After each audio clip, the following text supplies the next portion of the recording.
Good evening, everyone. It is a pleasure to invite you to this lecture. We've had 4 sessions until now about the general anesthesia and pre-op checkup. And we also need to know how to read, evaluate, and understand medical literature. So we're soon going to start some journal reviews. And how to review an article is the topic for today. I would like to hand over to Dr. Rakesh Garg. He needs no introduction. He's the current editor of the Indian Journal of Anesthesia, so he has many accomplishments to his name. I would like to hand over to Dr. Rakesh Garg to start this session. Thank you so much, ma'am. Thank you so much. And it's really a privilege to introduce Professor Dr. Jigeeshu Divatia, who is doyen in the field of academics, clinics, and research. He has so much of accomplishment. I think he's the best person to talk on various aspects of publications. So whether we are as a clinician or as an academician or a researcher, we have to analyze, we have to see that what type of paper it is and whether it is into our clinical practice, whether we can adapt it. So there are so many issues on reading a paper. Sometimes people believe that the publications is only for researchers, but even clinicians should know the nitty-gritties of the various components of the papers. This will help them to adapt to their situations and provide benefit to the patient. And I think there is nobody better than Dr. Divatia, who is well accomplished, not only as a clinician, academician, and a researcher, but also he has a vast knowledge of being the past editor-in-chief of the Indian Journal of Anesthesia, present editor-in-chief of the Airway, and he is on the editor and editorial board of many of the journals. So I will request Dr. Divatia to enlighten us on how to look for the various components of a paper that will be relevant to us. Over to you, sir. So good evening, and thank you, Dr. Rakesh, for that very generous and kind introduction. And also to Dr. Anjali Pingle and the SOAPC committee for organizing this very informative and very essential set of webinars for on onco-anesthesia, and for, of course, giving me the opportunity today to speak to you. Now, I think it's always a formidable challenge to speak about research and publication in a meeting where lots of clinicians are there. But like Rakesh mentioned, I think we are all clinicians at heart. We also happen to be interested in academics and doing a bit of this and that research and publication. But at the end of the day, I think all that we do, whether the reading that we do, the research that we do, all has to be eventually relevant to clinical practice and to improving outcomes of our patients. Okay. So I hope you can see my slides. And so we are going to say how to interpret a publication or how to read a paper. Just hold on, sir. Your slides is not visible. Suma, can you just check this clinic slide is still on? Yeah. Nice visible, sir. Visible? Yeah, it's not fine, sir. Okay, so let's start with that. So, and I think the bottom line is that we would like to read a paper or interpret a paper because we have a question regarding a patient. We have a clinical problem and we want an answer to our problem.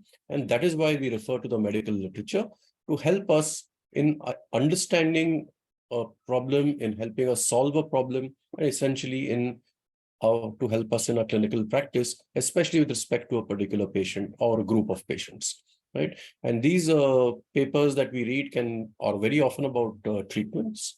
They can be about different diagnostic tests, about prognosis, or even about harm, right? So we can have these are the sort of headings under which we sort of would look at answering a question. Now, traditionally, when we were younger, if there was a question, some sort of question, like we would rely on what we call, or what I call, pathophysiopharmacologic. This is the pathology. This is how the physiology is altered. This is how the drug acts this is a pharmacological action of a drug. And therefore, because the drug reduces heart rate, let's say propranolol or a beta blocker reduces heart rate, reduces blood pressure, it must have an impact in myocardial infarction. It may be true, may not be true. Okay, and you may read a textbook, or you may read, you may ask Dr. Rakesh Garg, or you may ask someone, that what do you think is the answer to this, and his word is the law, and you just listen to whatever that person says. Or you can ask someone who's very senior, who's, who you look up to and something. So all these are all eminence-based medicine or experience-based medicine, or, but at the end of the day, I may not have read the most recent literature. Everyone is not aware of what's going on in the world. Uh, and there are limitations to each person's knowledge and each person's experience. And maybe at the end of the day, it might be worthwhile looking at the medical literature to see what others have found in their research, in their clinical practice, and what they've put down in the journals. Right. So it's nice to have a journal to read and, to find out answers to our problems. The importance about journal articles are that they are peer reviewed. In other words, it's not something that someone has written and put out and written, but it has been reviewed by experts. The editors have gone through that journal and they have found some merit in that article. It's probably been refined many times over so that it finally reaches the print stage in your journal. Right? So, we have this theory nowadays that events in the perioperative period can impact on tumor recurrence and metastasis during surgery. So in the perioperative period, we know that lots of the pro-inflammatory, there are anti-inflammatory sort of things, the shedding of tumor cells.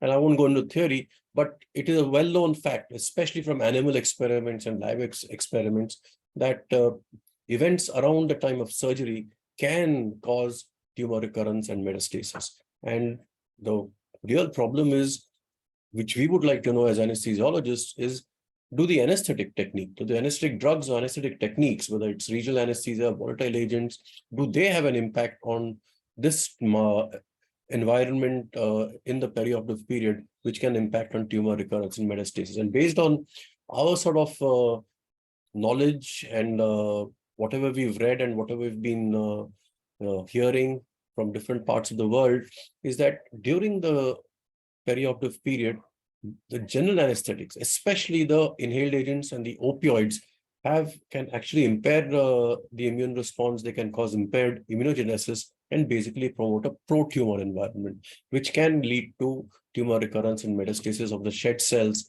that may be shed during surgery. On the other hand, regional anesthesia avoids the use of inhaled agents and opioids, and therefore is probably good. It also preserves immune function, and therefore may actually be beneficial, or at least not detrimental, whereas the combination of inhaled agents and opioids may be detrimental as far as tumor recurrence and metastasis is concerned. So with this background, it's fairly a reasonable question to ask is, does the anesthetic technique influence tumor recurrence and metastasis, right? And the worry is that if we've been using general anesthesia with opioids and inhaled agents for the last so many years, have we been actually contributing to harm to our patients in terms of making them more prone or creating an environment in the perioperative period which makes them more susceptible to the development of tumor recurrence and metastasis? So now we turn. So this is a question which we're asking: does the administration of general anesthesia with volatile agents increase the risk of cancer recurrence and metastasis?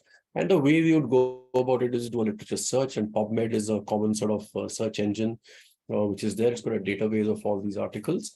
You can look at Cochrane reviews, which have sort of synthesized the evidence for you, and they can. Then there are many other sort of resources which you can do. But at the end of the day, you will have to read some journal articles to find out. Now, when you read journal articles, it's nice to understand that the level of evidence or the degree of evidence or the certainty by which you can believe the data keeps increasing, as you go up this sort of pyramid. Now, for example, animal studies and lab investigations, although useful, are the sort of lowest level of evidence, for the simple reason is that rats are not humans, and whatever experiments you do or the results that you get from animal experiments or laboratory experiments on cell culture or whatever may not be applicable in the intact human being. And in the intact human, there are lots of influences, isn't it? How all the physiological mechanisms interact with each other, the effect of pathology, the comorbidities that are there in in humans, and all those things, they make a big difference. In animals, you can inject cancer, so you know exactly when the cancer is occurring. In sepsis studies, you know when the sepsis is occurring and you can prevent sepsis by preempting the treatment. In humans, it's almost impossible to know when sepsis has hit you. You always know after sepsis has hit you. So there are big differences. So so as you go up, what you're looking at things like case control studies, cohort studies, and finally the randomized controlled trials, and meta-analysis and systemic reviews of randomized trials are probably the higher levels of evidence. Okay, so when we read a paper, we need to sort of see, what clinical question it addresses and whether it addresses the question that I am interested in answering, and very importantly, what type of study was it. A randomized controlled trial is the sort of gold standard by the sort of Mercedes of clinical evidence and types of trial. But very importantly, cohort studies are also extremely important, right? And a lot of articles that we read, especially in the literature on anesthesia and cancer, are cohort studies, either retrospective or very often retrospective cohort studies or case control studies. Then you could have reviews and meta-analysis and so on. And, we need to sort of just check whether the study design was appropriate or not. So once you locate a paper, right, I think very often we finish reading the abstract and we think we know everything. So, never ever read only the abstract, right? So this is called the Wobbit syndrome. It's called the victim of medical internet technology, right? So if it's very easy to get articles on the internet. The abstracts are there for almost every article that is published. You can get an abstract, but the abstract is only the beginning. It gives you some sense of what your article is dealing and what has happened in that paper, right? So you need to identify, always read the introduction, because it tells you the background. It tells you whether this sort of paper is fitting into the kind of question that you're trying to answer. So we looked up the literature and I came across this paper, which I thought was very interesting and relevant to my sort of problem, was long-term survival in patients undergoing cancer surgery under volatile, right? With volatile agents, undergoing volatile versus intravenous anesthesia for cancer surgery. So this is directly comparing volatile, which are known to be detrimental, with intravenous like propofol, which is known to be probably protective. And this is what they do say. This is an excerpt of the introduction that I've put in over here. So there is a suggestion that volatile agents may augment and propofol may have a beneficial effect. And in that institution, so it's a single institution retrospective analysis that is there on the paper. Okay, some anesthesiologists used Tiva and some used volatile agents with the opioids. And they therefore thought it's quite easy. Let's see what is the outcome of cancer patients who've been operated under Tiva and what is the outcome of patients who've been operated using a volatile anesthetic technique. And they'll see whether there was an increase in cancer recurrence in one technique or the other. So essentially what they have done in this study, it's a retrospective cohort study, right? So, and the next, now I'll explain what is a cohort, retrospective or a prospective cohort. But like I mentioned, don't just read the abstract. The devil is in the detail, and the detail is in the methods and in the results section. So this is what you really need to go through. Please take some time.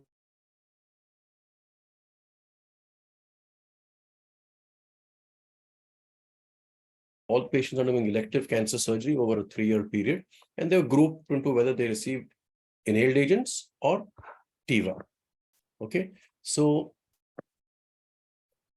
it's important to understand a cohort study. A cohort study is a group of individuals who share a common characteristic or exposure. So here there are two exposures, right? One is inhaled anesthetic, the other is intravenous anesthesia.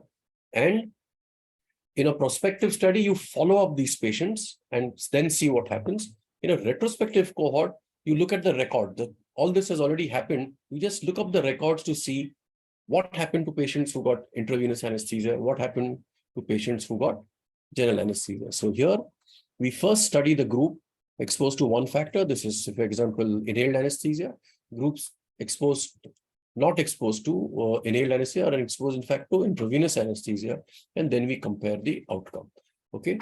So this is the sort of study that has happened in this group.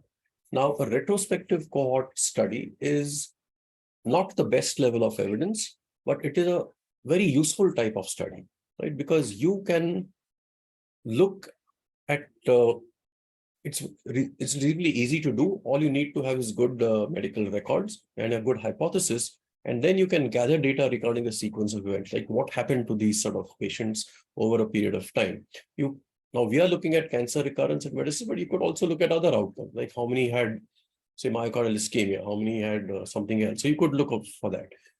When there is harm, right? When there is potential harm. Now here we don't know whether there's harm or not, but if there is you can't do a randomized trial of a technique which you think is going to be harmful versus another technique, right? But you could do a retrospective study to see what happened to patients who got one technique versus the other technique which you thought may be harmful, and you could uncover harm when you're comparing two different techniques. So you can, and you can also calculate the risk, right? The number of patients exposed and the number of patients who develop the adverse outcome, that you can sort of calculate the risk or the rates of individual disease.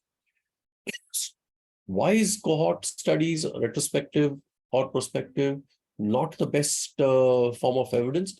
Because it's subject to bias, susceptible to bias. And bias because at various points in time. One is selection bias, right? Why did some patients get intravenous and why did some patients get inhaled anesthetic?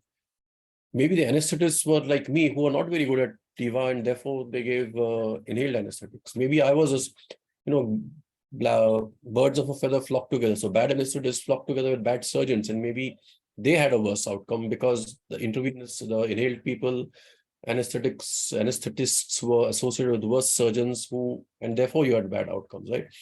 I may select now, I may not give a paravertebral to some patient because he's obese, and I straight away I will not give regional. I went on to give general anesthesia. So there could be a selection bias.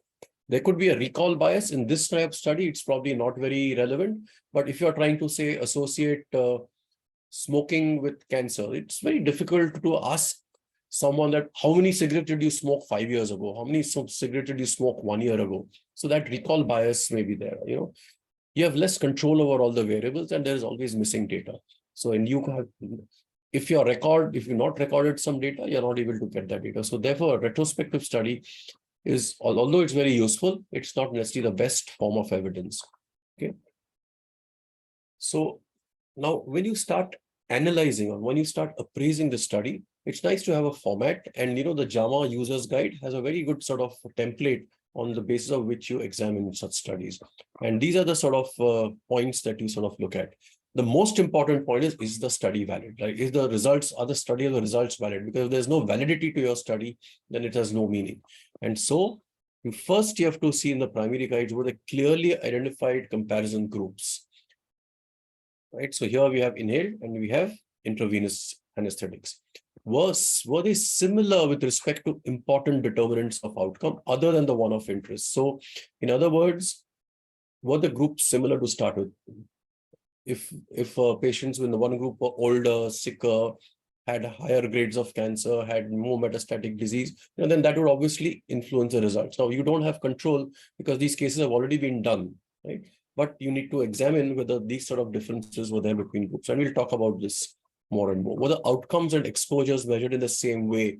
Now, in this cancer study, it was not a big problem, but it could happen that, when it's going on over a period of time, diagnostic methods have changed, all the methods of imaging have changed, the definitions may have changed. So all those things could sort of make a difference. Was follow-up sufficiently long and complete?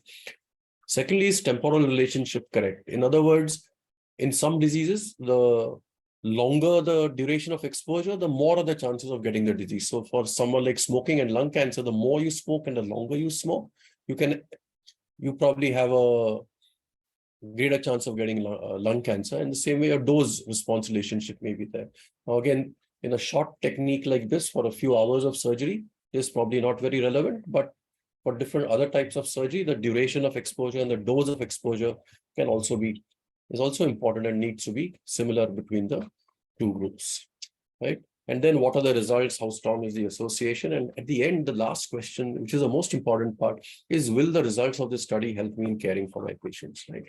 So So when we come to the first question, or the most important question in this thing is, were there clearly identified comparisons groups? So yes, there were. Were they similar with respect to important determinants of outcome other than the one of interest? Okay. Now, if you look at this table, and I'm sorry that this is not, it's all very fine print, but if you can see the p-values for the differences, right, you can see that there were more males. But here, there are major differences in the number of patients who had blood transfusions, in the number of patients who had epidural analgesia, in the number of patients who have been ASA class 1 and 2 versus 3 and 4, in the surgical severity group. So there are differences between these two groups. So there is no, they are not similar, they are not identical. And that itself raises a big question mark about the validity of the results, because, you know, your patients have some, we know that transfusion is associated with cancer. We know that we have a hypothesis that maybe regional anesthesia may be protective, and therefore epidural has been used more in the TIVA group and less in the inhaled agent group, right? So, you know, so there are issues, right, with these sort of things. Metastatic surgery, there are differences. There are more patients who had metastasis in the inhaled agent group as opposed to the TIVA group. So that itself is going to influence the outcome of these patients. Okay, obesity is a problem. So there are differences in many significant parameters which could impact on the outcome between the inhaled group and the TIVA group. Okay. Now, and that is not uncommon in cohort studies. In cohort studies, this is not uncommon because you have no control over which patient you are recruiting. The patients have had the exposure, whether it's, you know, and whether it's a habit like alcohol or smoking, or whether it's a treatment given by a particular doctor, and they may have chosen some patients for it and not chosen others, but the investigator doesn't have control because the exposure has already happened, and then you're just following the outcome. And so you may get these sort of things. And to account for these differences in baseline characteristics, statistical tools are used to try and account for these differences between the groups. And they are, one is you can, a technique called multivariable analysis, where you sort of adjust for all these factors in a statistical fashion, and then you get something which we call as independent predictor. Means even after considering the differences between groups, this factor is still coming out as an independent predictor of outcome, right? Or you do what is called as a propensity matching, where you sort of see which patients are similar and most likely to have got either intervention. So you sort of try and figure out, based on these variables, try and see if those who had got similar variables, and so sort of you shrink the sort of data set. So for example, you had almost 7,000 patients over here, but when you do propensity matching, it resulted in 2,600 patients matched pairs, so about 5,200 patients. So you sort of shrunk the database, but you've got better matched this thing by, you know, by techniques which ensure that your groups appear to be similar. So this is a very important problem in cohort studies which you need to be aware of. The other biggest problem in cohort studies is the presence of confounders. So confounders are what? They are other factors which, you know, other than that exposure of interest, for example, other than TIVA or other than inhaled agents, that may affect cancer recurrence. Okay, and we just saw some of them. Blood transfusion during surgery. You know, they could have the grade of tumor which is there, the type of tumor. For example, if there were a lot of breast cancer patients in one group, they would have a good outcome because breast cancers by and large are much treatable. And the other day, you've got ovarian cancer, or you've got some liver cancers, they are going to have a worse outcome. So if they are not equally distributed between groups, again, there'll be a difference between groups, but not because the technique, the exposure is the type of anesthetic is a problem, but because you've got a confounder of the type of thing over there. For example, this is, so you look at obesity or body mass index, and you see the relationship to renal failure. And you'll find that, suppose you find that body mass index may have more patients who are obese will have renal failure. Does that mean that obesity is a risk factor for renal failure? But more probably, obesity leads to hypertension, and hypertension is the risk factor. So if you don't measure the blood pressure, you missed a confounder, right? So the blood pressure is, so this is a confounding factor. Actually, it is blood pressure which is a risk factor. Obesity is a confounder. And the problem with confounders is there are known confounders and unknown confounders. Now, in this table, all these are confounders. Maybe some of them may be confounders, but they are known because you've accounted for them and you've measured them and you've seen how many are there. But there may be many unknown confounders in a study like this. Like, did all the patients get the right treatment? So did they get the right amount of post-operative radiotherapy or chemotherapy? What was the competence of the surgeons? Were they all the surgeons equally competent? Did they get rid of the disease fully? Did all the patients complete all the adjuvant treatments? Some cancers, like I mentioned, have a better prognosis than others. And the distribution of all these unknown confounders, we have no idea how they were distributed between the two groups. And therefore, the statistical tools can account for your known confounders, but you don't have any way of adjusting for unknown confounders. And that is why the degree of confidence that we can have in a retrospective or even a prospective cohort study is much less. Okay. So then you can go on to the rest of the sort of items. That were the outcomes exposed measured in the same way. Yes. Was a follow-up long? Temporal relations is not relevant over here. And look at the results of the study. When you looked at all patients, there was 24% had died in the inhaled group and 13.5%. A huge difference, like almost a 50% difference between the two groups. And hazard ratio is 1.46, so the confidence of 1.31 to 1.64. Now, this is a gross when you look at all patients. Now, they looked at the different imbalances which were there in the baseline characteristics, and they adjusted for that by multivariable analysis, right?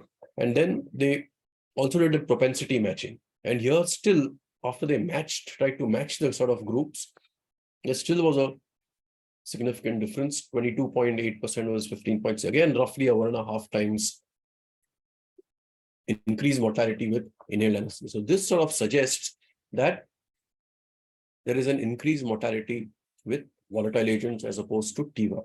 Now, a very, very, very important thing is this is not causation. This does not establish causation. It does not prove that the increase in mortality is because of inhaled anesthesia as opposed to intravenous anesthesia. It only suggests there is an association of mortality. Why you cannot have causation? Because there is imbalance between groups. Because there are so many confounders. There are known confounders or unknown confounders. And therefore, you cannot establish causation. You can only say there is an association. So there is an association between inhaled anesthetics and outcome. Then will the results help me in caring for patients? Are they applicable to practice? Probably. We all work in cancer centers, so we are going to have similar patients. What is the magnitude of the risk? I'd say, if you believe this article, 1.5 times, 50% increase in mortality if you use inhaled anesthetics versus an intravenous technique. And therefore, should I attempt to stop the exposure? Should I stop using inhaled anesthetics and start using intravenous anesthesia for all my patients? Probably not, because this evidence is not very strong. There were a lot of potential confounders in this study which were not measured and which I don't think explain, this study doesn't fully explain such a big difference. 50% difference. I mean, if this were true, then we would all be accused of murder, because we've been doing the wrong thing for so many years, unknowingly, of course, but that's been probably a result for. So the cohort studies are useful. Again, they generate a hypothesis, but they don't prove a hypothesis, right? They don't prove causation. So that's why what you really need to do is to have something like a randomized controlled trial, right? And a randomized controlled trial is very important and the highest level of evidence, because it is the only type of study that is able to establish causation. One group, second group, randomly distributed, randomly allocated. Then when you do such random allocation, you've got a sufficient number of patients with whom you can allocate randomly into two groups. You eliminate or you balance for all confounding factors, known factors as well as unknown. So if your randomization is good and you've got a sufficient number of patients, the process of randomization ensures that all your confounders are evenly balanced. And therefore, if there's a difference, it is only going to be because of the intervention or the exposure that you're looking at. Okay. Other also very important things with a randomized trial, it decreases bias, selection bias, observer bias, measurement bias, you do blinding, you do all of sort of things. But the major part of a randomized controlled trial, it evenly balances and therefore eliminates the difference due to known and unknown confounding factors. And it can therefore prove that the difference is only because of the intervention. Okay. So randomization is the allocation of patients to study group by chance. Because you have no control over who will go into which group, it eliminates selection bias. Okay, and it balances, like I mentioned, known and unknown confounding factors. The one part is randomization, and the second is allocation concealment. So, if you don't know what your patient has, if you've concealed the allocation, right? So that means the person randomizing the patient doesn't know what the next treatment allocation will be. So if I randomize today a patient to group A, the next patient, I don't know whether he'll be in group A or group B, right? Because it can still go into group A, or he could go into group B. That is why you must have a method of allocation which does not enable the investigator to know which side the patient is going to go into. Otherwise, if it's alternate, I will say, okay, this patient is group A, the next patient is Rakesh Gar and he'll be in group B. But I don't want Rakesh Gar to go to group B. So I say, Rakesh, to line mein piche khade ho ja, and someone else will come and become group B. So I have some control because I know what's happening. So you have to eliminate that this thing as well, right? So therefore, in addition to randomization, it is essential to have allocation concealment. And the method nowadays, which is used most commonly, is web access, centralized web access. So I just call up a number or I go to a website and it tells me, okay, now this patient goes to group B. That's it. I have no way of knowing what the next patient will go to, right? And that is what is done. In lesser sort of circumstances, we use what we call as sealed opaque envelopes. So these are envelopes which have the group written in and they are sealed and they are opaque. So you can't hold it to a bright light and see what's written inside. And you just, patient walks in, picks up the envelope, and that's the group he gets allocated. So he said, so that control or knowledge prior to allocation, the investigator should have no control over, and that's allocation concealment. And the third thing that is very important in randomized trial is blinding. So blinding prevents measurement bias. Right? So if, so of course, if mortality is your endpoint, then it's a little difficult to be biased whether the patient is alive or dead. But if you're measuring blood pressure, if you're measuring pain scores, even if you're measuring tumor recurrence, there might be some element of bias. Now, in a study like where you're comparing regional anesthesia versus general anesthesia, it's difficult to blind the investigator, the patient, because the patient knows he's been given an injection in the back. It's difficult to blind the person conducting the anesthetic, but it's possible to blind those who are assessing the outcomes, right? Those who are assessing the patient in the ward, they should be blinded. So you should try and blind as many people as possible, but definitely at the end, the ones who are looking at the outcomes should not know which patient, what intervention the patient received, and the statisticians and so on also should not know that. So you should maintain blinding all along, single blind, double blind, triple blind, it doesn't matter. Blind as many people as possible, depending on the trial that you're doing, right? So I was not happy with the retrospective cohort study, which seemed to provide some sort of answer. So I looked for a randomized controlled trial, right? And I found this randomized controlled trial, recurrence of breast cancer after regional or general. So that looked at inhaled versus general, and this looked at general versus regional anesthesia. And it's a randomized controlled trial that was published about 4 years ago. Okay. So this is multi-center. Now, multi-center is good because, it tells you that a lot of people can do it. So it's probably more generalizable rather than a single center, a single department where there might be special expertise, there might be special equipment, and therefore they're able to do something. But something which is done in many, many centers is probably more generalizable and you're more likely to be. So they looked at women with potentially curative breast cancer, and one group got paravertebral blocks and propofol, or GA with sevoflurane or isoflurane and opioid analgesia. Okay, and the primary outcome was recurrence or local recurrence or metastasis of breast cancer. They also looked at pain, right? And the study was stopped. Okay, so they enrolled 2,132 women. It's a large trial, median follow-up of 3 years.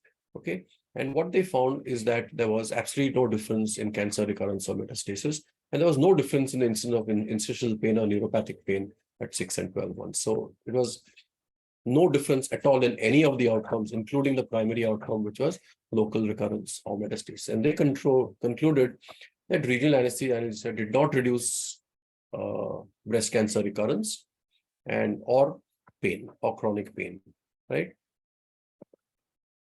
Okay, so now this is a study which answers your question. It tells you that there is no difference. Go ahead and do whatever you're doing. If you're good at paravertebral, give paravertebral. If you don't know paravertebral, you just know how to put a laryngeal mask or an endotracheal tube and give volatile agents, go ahead and do it. No problem as far as cancer recurrence comes. The problem is this a reliable result, right? So again, you use the JAMA user guide for an article about therapy. And these are the things. Are the results of the study valid? Most important, were the patients randomized? Yes, these patients were randomized. And if you look at the methods of this thing, there was a computer-generated randomization. So not only was there randomization, there was also allocation concealment in a 1-to-1 ratio studied by study site, which means, like, for example, you have one large hospital, like say Tata Hospital or AIIMS Delhi. If 80% of your patients come from there, then, that could be biased because these two will sort of dominate your results. Now, there was a problem in this study, although there was stratified by study site with respect to epidural and or paravertebral and GA, 60% of the patients came from China, but the patients from China were equally distributed between paravertebral and GA. Okay. Were all the patients accounted for and was the follow-up complete? So in a good study, you should not have more than 10 or at maximum 20% dropouts, right? And if you analyze only those who completed the treatment and follow-up, would be wrong because, if you've got a large number of patients dropping out, you don't know what's happened to those patients. And if the more than 20% have dropped out, their study is not reliable. But in this study, follow-up was complete. Out of 2,000 odd patients, only 67 were lost to follow-up. So this is a very good follow-up. Okay. So 2,108 patients included analysis, 67 dropped out. Was blinding done? Okay. So blinding, were patients, clinicians, and study personnel blind to the treatment, which is important. It's difficult or unethical blind, and a blinded researcher should interpret the results or assess some of the outcomes. Okay. So allocation was concealed, and so everything was okay in this sort of study. Right? Also, it was may not be possible to blind the patient. Everything else was blinded. Okay. Were the patients analyzed on an intention to treat basis? Now, this is extremely important. Now, let's say you've got a paravertebral group and you've got a general anesthesia group. Suppose in some patients, paravertebral block failed and they had to be given GA. What group should you analyze them in? They should be analyzed as a paravertebral renal anesthesia group because that is the group they were assigned to.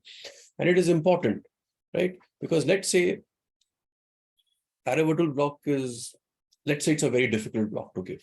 It will be a fantastic block, but it's a very difficult block to give. And therefore, a lot of people tried to give the block, but in 30-40%, the block failed. And therefore, they were given GA.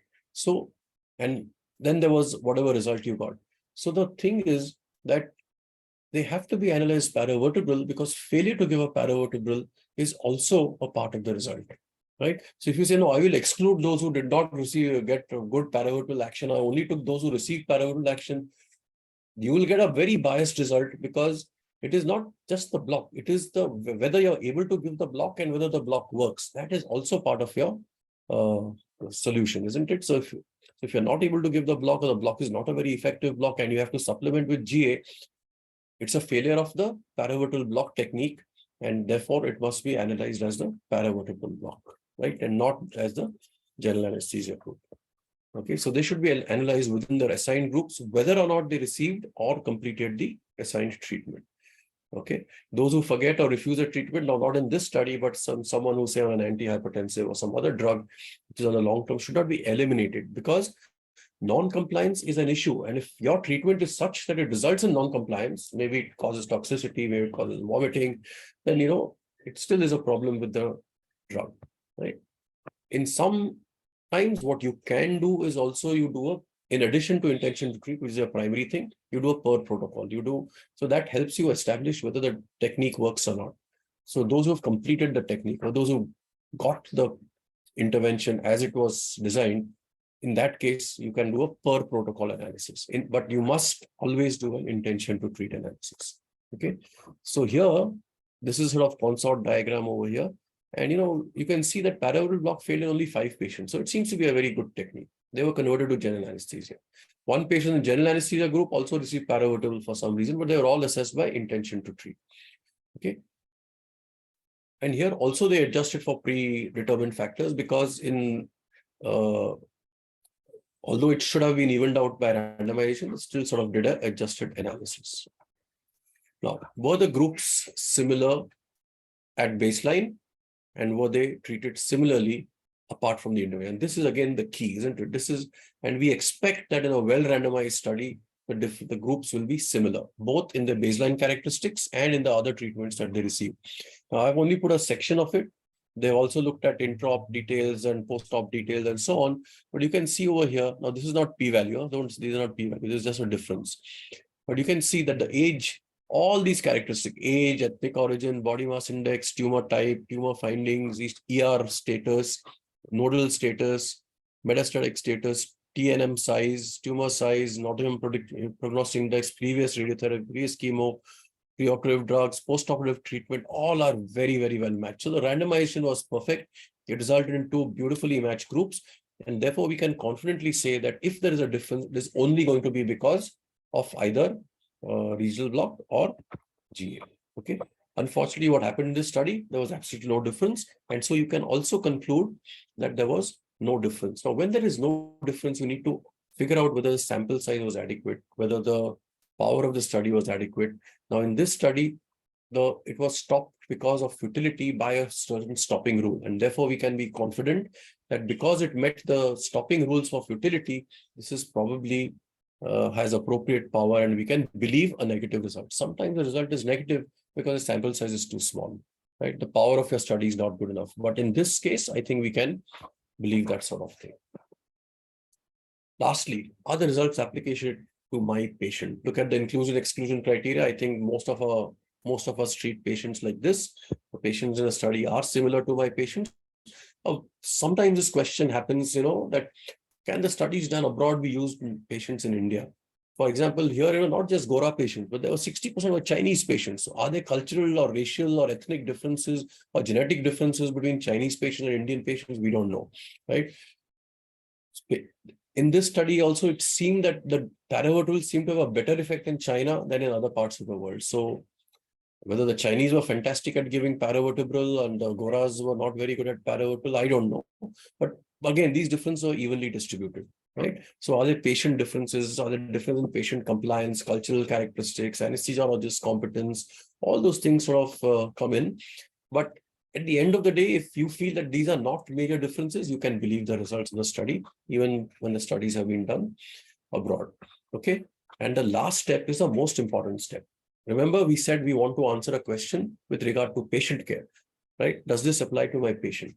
So this integrate the best research evidence. Now, a randomized controlled trial is the highest level of evidence with clinical expertise and patient preference, right? Now, this article meets the criteria for validity, and basically it says there is no difference. So I find no compelling reason to change my practice to a paravertebral based technique. I can continue to give general anesthesia. Okay. Now, for example, let's say, okay, clinical expertise. Suppose it had been a positive trial in the sense that suppose it had shown that paravertebral block has a better outcome compared to general anesthesia. Does that mean that I should start doing paravertebral block tomorrow? Probably not, because I'm not very good at paravertebral block. I should let someone else do it, or I should start practicing paravertebral blocks till I become good in it, so that then I can say it matches my clinical expertise. Otherwise, the result of a trial has no meaning to me because I've never done a paravertebral block in my life, right? So you must be able to integrate the best research evidence with clinical and patient preference. If the patient says, I don't want to be awake during surgery, we can't give it. Then you don't have to, even if epidural or paravertebral or regional awake technique is the best for him, you have to give general anesthesia. So all those sort of things will come into play. Okay, so this is something like a sort of short summary of evidence-based medicine. And please remember, it starts and ends with the patient. It is a patient problem that makes you ask a question. And then you sort of go ahead and confine the best answer, get the articles, appraise the article, and then integrate that evidence with your clinical expertise, with the patient's preferences, and then use it to treat your patients and help your patients. So thank you for listening. I'm sure there'll be a lot of questions. This has just been a very short synopsis, trying to cover two types of study, which we commonly come across when you look at this kind of literature. I hope it's been useful, and I hope we can discuss this a little further. So thank you very much for listening, and thank you for this opportunity. Thank you so much, sir. It was wonderful. You have taken along with the examples, and the things were very, very clear, sir. I think there is one question, sir. You have already explained in the last slides, last 3-4 slides. You can clarify again. The attendee wants to have a question. If a meta-analysis shows that inhalation agents can cause significantly more metastasis than IV agent, should we change the practice at our hospital, or should we wait for the national guidelines to change? Though you have already answered it, maybe you can summarize once again, sir. So I think that's a very nice question and a very important question. So I did not go into how to, for shortage of time, how to critically appraise a meta-analysis. So just like you appraised a randomized trial or you appraised a cohort study, right, to see whether it's sort of well done and whether its results are valid and all the good points have been done and the bad points have not been done. You similarly have to critically appraise a meta-analysis. Now, meta-analysis is nothing but a synthesis of multiple articles, right? The important thing in a meta-analysis is that how have those articles been selected? So those articles should have been selected in a systematic fashion, not in a random fashion. I like this article, I'll include this. I don't like that result, I don't like that article, I will not select it in the meta-analysis. Can I share my slides again? Yes, sir. Yes, sir. I've hidden them, but I'll show you those slides. So it has to be a systematic review. So you have to have criteria laid out in advance that these are the criteria by which I will select articles. These are the search terms. Okay, these are the search terms. These are types of articles, okay, that I will use to select my articles. So we have defined scientific criteria for inclusion of studies, and these are used across the board. Okay, now that is how a systematic review is different from a narrative review. For example, if I want a narrative review, I'll pick up 5 or 6 good articles that I like, which support my hypothesis, and I'll ignore the rest, saying that no, they were not good articles. But for a systematic review, I will say in PubMed, I search for articles with the terms cancer, recurrence, metastasis, general anesthesia, intravenous anesthesia, epidural anesthesia, regional anesthesia. So all the randomized controlled trial, observational, prospective cohort study. So any article which meets this criteria, I have to include in my meta-analysis. And so the very important thing about systematic review or a meta-analysis, the quality of the meta-analysis depends on the quality of the articles that you've included in your meta-analysis. So garbage in, garbage out. So if you do a meta-analysis of randomized controlled trials, it's a good meta-analysis, right? Even in a meta-analysis, you have, you have to see what is the bias, and so you have to appraise these articles on a different scales of reporting bias, and whether the sequence of randomization is good, allocation concealment is good. You sort of rate them. So if your article in your meta-analysis, your articles have very high rating on all these counts, then your meta-analysis is very reliable. In the cancer literature, unfortunately, there are very few randomized trials. There are just 2 or 3 or 4. Most of the meta-analysis are done on observational studies, retrospective studies, or case control studies. And therefore, the quality of the articles or the reliability of the articles entering the meta-analysis is not very high. And that makes the meta-analysis also not very reliable. In other words, what they say is garbage in, garbage out. So if you put bad quality articles in, you'll get a bad result from meta-analysis. So if your meta-analysis is one which is consisting of a meta-analysis of randomized controlled trial of high quality, low risk of bias, you should believe it, and maybe you can change your practice. But if your meta-analysis consists of studies which have high risk of bias, low validity, lower levels of evidence, even if it shows you a positive finding, you still should wait for something which gives you a greater degree of confidence in which you change. So just having a meta-analysis is not enough. You need to appraise the meta-analysis and see what has gone into the meta-analysis, because that determines what comes out of the meta-analysis. I hope it answers that person's question, but a very nice question, because you've got lots of meta-analysis on cancer and anesthesia, and they all have slightly different results, and they all include include different types of trials. So you need to sort of see what they included, why they excluded, all these kind of things. Yeah, absolutely right, sir. I think as an academician or as a clinician also, we should be well versed with critical appraisal of a paper to bring a change into a clinical practice. And it is just not the good quality paper, but as you rightly mentioned, there are many other. And this question is related to the same aspect, sir. Dr. Purva Shah wants to ask, hello, sir, is appraisal of papers similar to the risk of bias analysis we perform in systematic reviews and meta-analysis? Can I use Newcastle Ottawa scale or NIH or JBA scale for cohort study instead of JAMA users guide to appraise this cohort study? Basically, she wants to understand the difference between risk of bias analysis versus critical appraisal of a paper. Yeah, so risk of bias is one component of appraising the paper, right? So and of course, if your study is very high on bias or there's a lot of bias in your study, it's not a very reliable paper. So that's one of the things that goes in. But like I said, the JAMA user guides takes not just the bias. For example, also says like, are the patients similar to the type of patients you are going to see? Others inclusion exclusion criteria. Is your patient similar to those which are done in that trial?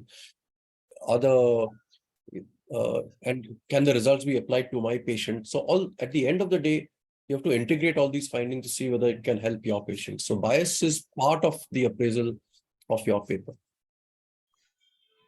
So critical appraisal is much bigger aspect, and it basically gives the applicability of a paper into your clinical practice. So that is more of a critical appraisal. Bias is an individual study, as sir mentioned. If anybody has any questions, you can put in the chat also. It was because this is one of the very important topic. We will be having this dilemma or its utility into a clinical practice. So before the question comes, can I ask my query, sir? By all means, I hope I can answer it. Yeah, no, sir, you will. Sir, you said in one of the slides that the baseline characteristics should also be compared, sir. On the other hand, when we say that we are doing a randomized controlled trial, the inherent feature of RCT is that it balances the baseline features into this. So can you just mention us that which will be those categories of studies where you think that the adjustment needs to be done for certain outcome parameters with regards to difference? Because nowadays most of the journals even have started writing that don't report the p-values for the baseline parameters, especially the demographic profiles, because you have already done randomization, sir. So you're right. So if you've got a randomized trial where randomization is good and you're got a sufficient number of patients, then your baseline characteristics are very likely to be distributed normally, equally in both groups. And therefore, like you mentioned, journal articles say that if your randomization is good, there is no need to put p-values to, group A age is so much, group B age is so much, P is not significant. It should not be significant. And good randomization does that. So if you've got a sufficient sample size and you've got a good method of randomization, it'll be okay. But if you've got 50 patients when you should have been doing 300, then it's not this thing may not be well matched. Okay. So, but if you calculate a sample size of say 1,000 patients and you've done 1,000 patients, then there's a very good likelihood that your patients are well matched, and there is no need to do p-values for all the baseline variables. In any other type of study, especially a prospective or a retrospective cohort, where you don't have control over what intervention has happened to which patient, and there is a high likelihood of selection bias, where there's a high likelihood of indication bias, you must see whether baseline characteristics are matched or not matched. Like in the first study that I showed you, there was a big difference in the baseline characteristics. And when there is a difference in baseline characteristics, you have no choice but to resort to statistical methods to compensate for that difference in baseline characteristics or treatment characteristics apart from the intervention that you're giving. So like blood transfusions or fluids that you're giving, or, other medications that you're giving, anti-cancer agents that you're giving. So then you have to adjust for these sort of things, and you have the statistical tools to do that. So in all observational studies, you should see whether your groups are evenly matched or not. So what I could understand is that maybe we can say that in any non-randomized study, you always should have the comparison of the baseline parameters and try to judge it. And when we say randomized control trial, sir has nicely mentioned, randomized control trial is just not randomization. It has many other ingredients into it.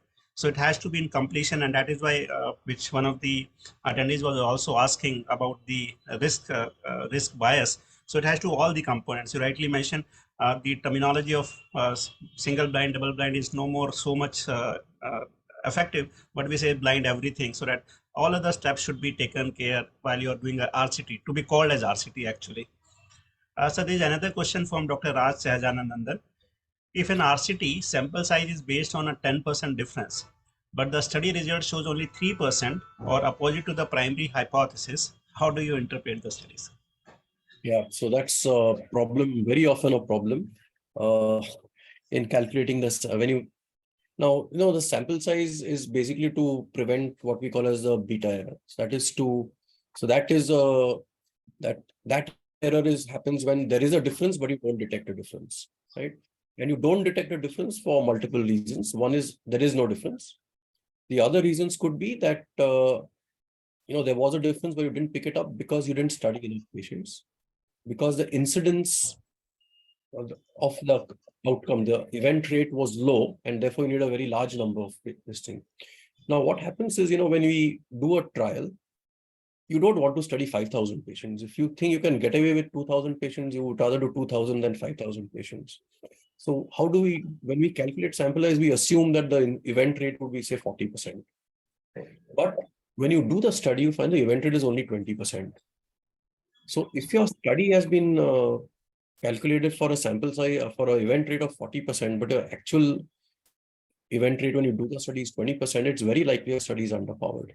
Then you have to conclude that your study did not find the difference. There was no difference, but that it did not have the power to detect this difference. And sometimes your hypothesis could be wrong. You might get the opposite effect, but it is again let's say you thought there would be an improvement by 20%, but in fact, there were detriment by 5%. So actually it's 25 in the other direction. But again, your study doesn't have the power to detect a 5% difference. It's ultimately it's a 5% difference, although in the opposite direction, right? So you have to say that it's negative, but it was not powered, and unfortunately, all your hard work has gone to waste. Even though you've done a very nice study, you've done all the things brilliantly, but for some reason, the event rate was much lower than your predicted event rate. Your study lands up being underpowered. It's unfortunate, but it's happened very often. Okay. Yeah, absolutely. I think you're right. This we have to take in consideration. But when we compare for the sample size calculation, we usually use mean plus standard deviation if we have two groups. But sometimes we want novelty, so we have only one group, sir, and we usually assume this difference. So, in your experience, how will you guide us that how should we assume that 10% or 20% difference is some set rule, or you are based on your experience, or you do a pilot study for calculating it? Or how you go about to say 10% is for me to be applicable for calculating sample size? So the answer to that, if it's a multiple choice question, might be somewhere close to all of the above or any of the above. Okay, so let's say, so how do you know how much difference you should aim for? Like, that you're giving treatment A, you've got a control group and you've got a new treatment, and you expect some difference, right? So how much should that difference be, and how much should for what difference do you calculate a sample size? Now, one way of doing it is to go to literature and see, that similar drugs that have been used, what has been the difference. I think you could do a pilot study of some this thing and see, but in a study of 50 patients, you might not get some false results. You may not get very reliable results. The other thing would be to just say that, okay, what do I think is a clinically important difference for me to see? Right now, let's say you've got a very deadly disease. Okay, let's say you've got septic shock, whose mortality is 60%. Now, after 100 years of research, do I seriously expect my new treatment that I'm trying out to make a 50% difference that will bring down the mortality from 60% to 30%? I mean, really optimistic. But I think I would be happy even if it made a 10% difference. So if it came down from 60% to 50%, would be a clinically important difference to me, right? So ideally, I should be powering my study for a 10% difference, to reduce the mortality from 60 to 50%, rather than from 60 to 30%. The problem happens is when I'm looking for a small difference of 10%, I need a very large sample size. If I'm looking for a big difference from 60% to 30%, I need a much smaller sample. I said, let's do a 30%. So, and then I get trapped, because then two things will happen. One is my actual mortality is 50% because you got better at treating septic shock, and the difference is only 10%. So my study doesn't have the power to detect that difference. So that's the trap we sort of fall in. But so ideally you should do it to detect a reasonable, clinically significant difference if you don't have any other thing to go by. But then, in the interest of sample size and time and cost and running the trial and all, you try to aim for a slightly bigger effect and you'll end up with a negative trial. You're absolutely right, sir. I think basic crux will be based on your clinical experience. You are able to judge the difference, which should be of a clinical relevance to your patient profile, and you're not keeping your study underpowered and overpowered. So Dr. Raj again wants to ask, if you don't believe the Chinese or feel that the results may not be applicable in our population, should we validate or redo a study into our population? I will add on to this question, sir, which Dr. Raj also mentioned. You also know it very well as an editor-in-chief of various journals. When they submit the articles and we ask for the novelty, they will say that it has been published in Saudi journal or American journal, not published in Indian journal. So I think, how do you judge novelty? If something has been done in Americans, and if same study we do it in India, how do you decide it is actually a novel study? Or which Dr. Raj also wants to mention, with Chinese, why shouldn't we believe the outcome of those studies into our Indian population? Last Raj, a counter question. A study which you do in CMC Vellore, why do you think people in South India, why do you think people in Delhi, in Rakesh Garg in North India should follow it? Right? Now, if you really believe that there are significant differences in the population, in the patients, some genetic or racial differences, or there's some significant differences in the competence of doctors and or cultural differences which make people more amenable to take treatment in one area than the other, then maybe you should repeat the study, right? But otherwise, there is by and large no good reason to say that, okay, it might be nice to say, okay, let's do it in India because, but if I do it in some hospitals who have no experience in relapse and some who do it with high experience relapse, again, there'll be some problems. So if you feel that there are significant differences in the population or the equipment or this thing, you should redo. But otherwise, you just take it and see what happens. And then you can do an observational study to see whether it's made a difference or making a difference or not. So maybe for clinical applicability or doing a new study, you're absolutely right that we should need to think of that, whether that intervention has some link to the demography or patient with regards to the demographic profile or a genetic profile or a standard of care that we provide. If it is different, then it becomes probably we expect a different outcome. So I think we have overshooted time after this interesting session by 8 minutes. If somebody has more questions, they can please type it on. And I'm sure that listening to Dr. Divatia is always informative, and we always learn from him so many things. Any more questions or comments if somebody wants to add on, or if they have faced some issues during their publication or clinical thing, they can share their experiences also. So I think that's for the day today, sir. So thank you so much for this interesting session, sir. Thank you. Thank you so much. Thank you, sir. Thank you, all of you, for being with us. Yes, sir. Let me give it back to Dr. Anjali Pingle, who is the host for the day. Madam, over to you. Thank you so much. We have had the stalwarts in the field with us today, and I think they have given us a lot of food for thought.